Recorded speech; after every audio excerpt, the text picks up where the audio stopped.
Həzrəti Süleyman, Allahın salam və rəhməti olsun ona, quşların dilin bilən, heyvanların dilin bilən,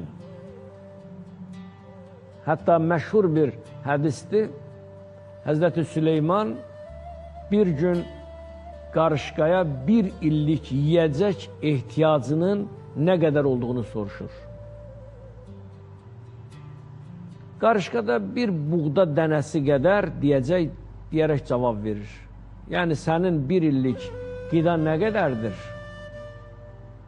Bir illik mənim qidam bir buğda. Bunu qarışqa deyir. Bu cavabın doğru olduğunu Həzrəti Süleyman yoxlamaqdan ötəri bir şüşə, qarışqanı da o şüşənin içinə qoyur, bir buğda da qoyur, üstünü örtür. Görək, həqiqətən bir il ərzində qarışqa bu bir ədəd buğdanı yiyəcək ya yox. Artıq bir il gəlib keçir. Həzrəti Süleyman gəlir, həmən o qarışqanı ki, şüşənin içinə qoymuşdu, onu oradan götürür. Baxır, görür ki, o bir buğda dənəsinin yarısı yeyilib. Qarışqa deyir ki,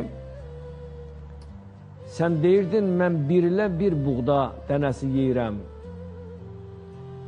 Bəs sən yarısını yemisən, görün qarışqa nə buyurur. Yeganə Quranda bir dənə Nəml surəsidir, Nəml. Allah fürsət versin, mən niyə görə qarışqa surəsi verilib də, bu çox maraqlıdır. Bir dənə bir qarışqaya görə bir dənə surə Allah versin, nə üçün? Burada maraq nədir? Qarışqada olan nizam-intizam, ötürücülük və çox şeylər var. Onu Allah insanlar üçün misal çəkir ki, bəli, bir surə olaraq Surətun Nəml, qarışqa surəsi. Çox maraqlıdır. Qarışqa deyir ki, bəs sən bir ilin ərzində niyə bunun yarısını yedin? Gör, qarışqa nə deyir? Əvvəldən mənim ruzimi Allah verirdi. Ona olan ümidimi, güvənimi çox artırmışdım. Bilirdim ki, Allah mənim ruzimi verəcək. O bir ilə bir buğdanı yeyirdim ki, bilirdim Allah məni unutmaz. Çünki məni o yaradıb. Onu tamamilə yeyirdim. Amma sən insansan da, nə olsun Peyğəmbərsən, amma sən insansan, yaradılmışsan, dedim bəlkə bir il keçər, unudarsan, mən yarısını yedim. Əgər unutmuş olsaydın, o bir ilə də yarısını da yiyəcəkdim. Ondan sonra yadıma düşərdi, o sonraki məsələdir. Mən bilirəm ki, Allah məni unutmaz, Allah mənim Rəbbimdir. Allah mənim sahibimdir.